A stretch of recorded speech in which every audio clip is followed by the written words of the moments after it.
नमस्कार।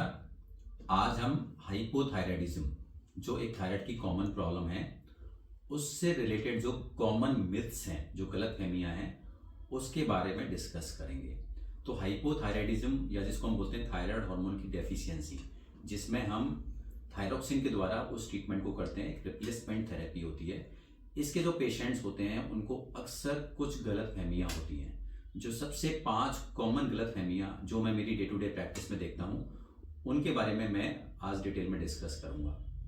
पहली गलतफहमी, पेशेंट्स को लगता है कि अब मेरी रिपोर्ट नॉर्मल आ गई है, शायद डॉक्टर साहब मेरी दवाई बंद कर देंगे। ये एक सबसे बड़ी गलतफहमी है। मैं मेरे पेशेंट्स को बताता हूं कि हाइपोथायराइडिज्म जनरली एक परमानेंट डिजीज है। इसमें लाइफ टाइम मेडिकेशन की आवश्यकता मोस्टली लोगों को होती है। कभी कभी ऐसा भी हो सकता है कि दवाई बंद हो सकती है, बट मोस्टली लोगों को ये दवाई जिंदगी भर खानी पड़ती है। और एक ये रिप्लेसमेंट थेरेपी है। रिप्लेसमेंट थेरेपी का मतलब ये होता है कि आपकी बॉडी में ये हार्मोन बनना चाहिए था, नहीं बन रहा है, और हमें उसको बाहर से रिप्लेस करना पड़ता है। तो जिस डोज पे रिपोर्ट नॉर्मल आती है, हमें वो डोज मेंटेन करनी पड़ती है। यदि मैं उस डोज को कम कर दूंगा या बंद कर दूंगा तो दोबारा से रिपोर्ट बढ़ जाएगी। तो ये एक कॉमन चीज़ है जहाँ पे पेशेंट्स अक्सर कंफ्यूज होते हैं। दूसरी गलतफहमी, या अक्सर मेरे से पेशेंट्स आके पूछते हैं कि डॉक्टर साहब ये दवाई फिर हम जिंदगी भर खाएंगे तो हमें तो इससे बहुत साइड इफेक्ट हो जाएंगे। हमें किसी ने बोला है कि इस दवाई के कारण बॉडी में कैल्शियम की कमी हो जाती है या और कोई साइड इफेक्ट्स आते हैं।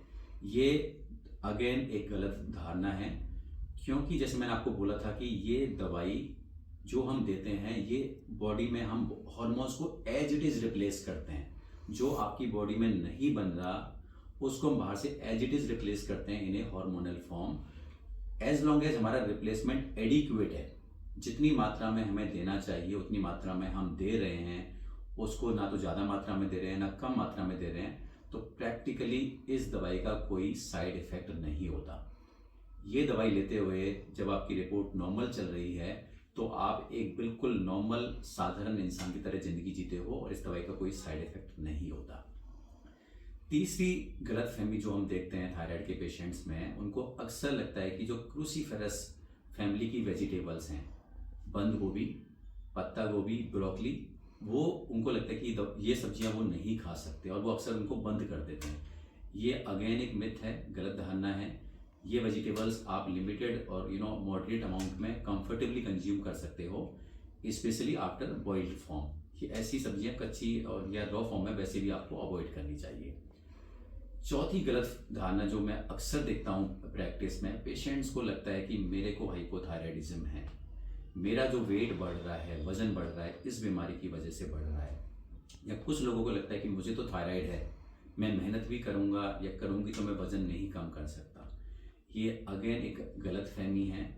जैसा मैंने आपको कहा कि जब आपका ट्रीटमेंट चल रहा है, आपकी रिपोर्ट नॉर्मल है, तो आप एक नॉर्मल इंसान की तरह हैं। यदि आप अपना डाइट का ध्यान रखोगे, आप रेगुलर एक्सरसाइज करोगे, तो आप भी वेट कम कर सकते हो, वेट को मेंटेन कर सकते हो। और जब आपकी रिपोर्ट नॉर्मल चल रही है, अभी भी आपका वेट बढ़ रहा है, तो वो थायराइड की वजह से नहीं है। वो generally life style related issue होता है, या तो आपका डाइट ठीक नहीं है या आप रेगुलरली कोई फिजिकल एक्टिविटीज नहीं कर रहे हैं। और सबसे लास्ट में जो एक कॉमन गलतफहमी हम देखते हैं, स्पेशली जो हमारे पास यंग गर्ल्स, लेडीज आते हैं जिनकी रिसेंटली मैरिज हुई है, उनको या उनके परिवार वालों को लगता है कि इनको शायद कोई मैरिड लाइफ में कोई प्रॉब्लम आएगी, या प्रेगनेंसी होने में कोई दिक्कत आएगी, या बच्चे होने में कोई दिक्कत आएगी, या बच्चे को बर्थ के साथ थायराइड हो सकता है। ये अगेन एक गलतफहमी है, क्योंकि यदि एज लॉन्ग एज आप थायराइड की दवाई खा रहे हैं, आपकी रिपोर्ट नॉर्मल चल रही है, तो आप नॉर्मली कंसीव कर सकते हैं, आप एक नॉर्मल मैरिड लाइफ जी सकते हैं, आप एक नॉर्मल प्रेगनेंसी के थ्रू जा सकते हैं, और आपका एक नॉर्मल हेल्दी बेबी हो सकता है।